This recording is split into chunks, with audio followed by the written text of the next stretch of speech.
Competitive energy, Competitiveness. All right, so you and Diddy, you and Puff cool? No, I don't really rock with him okay, like that. damn. All right, I didn't know what that meant. Okay. Then. All right, okay. When allegations surfaced against Jay-Z, many believe the storm had passed once the case unraveled.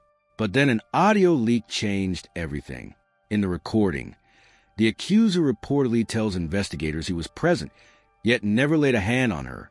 Instead of quietly moving forward, the music mogul launched a $20 million lawsuit, igniting a fresh legal inferno. Now the situation has spiraled beyond the courtroom. Claims are emerging that members of his legal team attempted to pressure the woman into silence, even as scrutiny shifts toward her former attorney. Meanwhile, another high-profile lawyer, Tony Busby, known for representing several of Diddy's accusers, has publicly dismissed the allegations as fabricated. Jay-Z's camp insists the tape itself dismantles the accusations. But the controversy didn't stay confined to legal filings. 50 Cent injected gasoline into the fire by uploading an AI-generated clip portraying Jay-Z in handcuffs, captioned with a chilling remark about fearing retaliation. Though the post was quickly deleted, the damage was done. It spread like wildfire across social media. Behind the scenes, the ripple effects are mounting.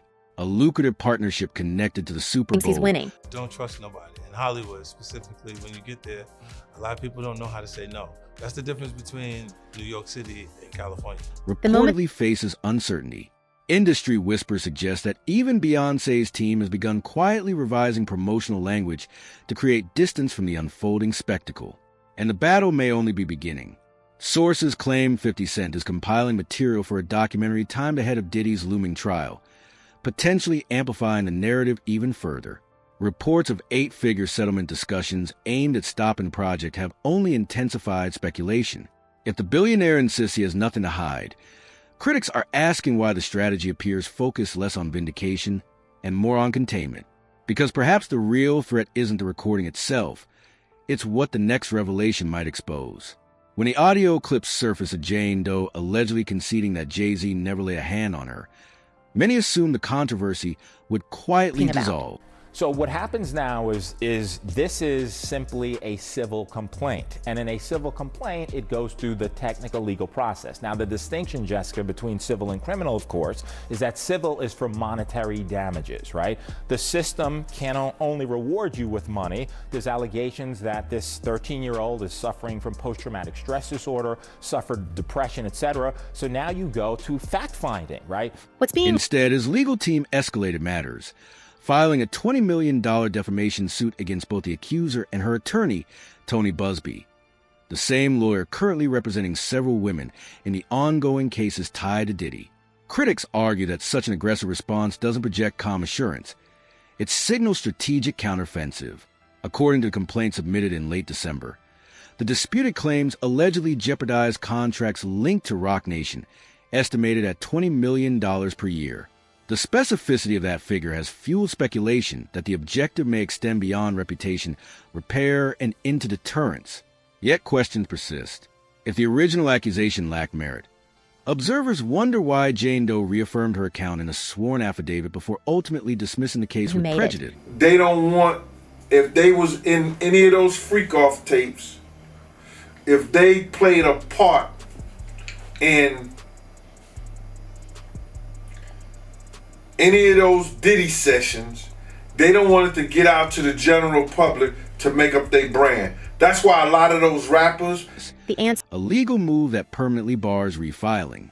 Her stated reason for withdrawing: fear of harassment from fans and perceived pressure from powerful legal forces, has only intensified public debate rather than closing it. Instead of settling the matter, the reversal has amplified scrutiny.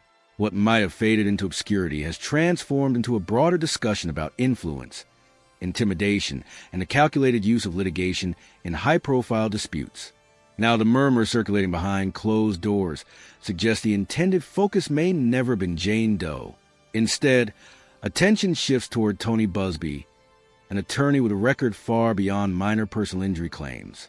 He previously negotiated a high-profile settlement for Cassie Ventura in her abuse lawsuit against Diddy, and he is slated to represent multiple additional accusers in the producer's upcoming proceedings. That overlap has fueled speculation. Some industry insiders argue the defamation action brought by Jay-Z is less about vindication and more about undercutting Busby's standing before testimony begins in May. Busby's clients are expected to describe alleged gatherings, coercive dynamics, and an entrenched culture of secrecy that, according to filings, entangled influential figures across hip-hop. This is where the narrative grows more complicated. If Jay-Z maintains he was never present at such events, observers question why his name surfaced in related complaints at all. Why mount such a forceful counterattack against allegations that appear to be unraveling? And why did his attorney, Alex Spiro, tell ABC News that the tape speaks for itself, while simultaneously pursuing legal action against a woman heard on that very recording? Instead of resolving doubts, each maneuver seems to widen the lens, shifting the debate from a single accusation to a broader examination of influence, timing, and strategy within a high-stakes legal showdown. On December 10th, while headlines about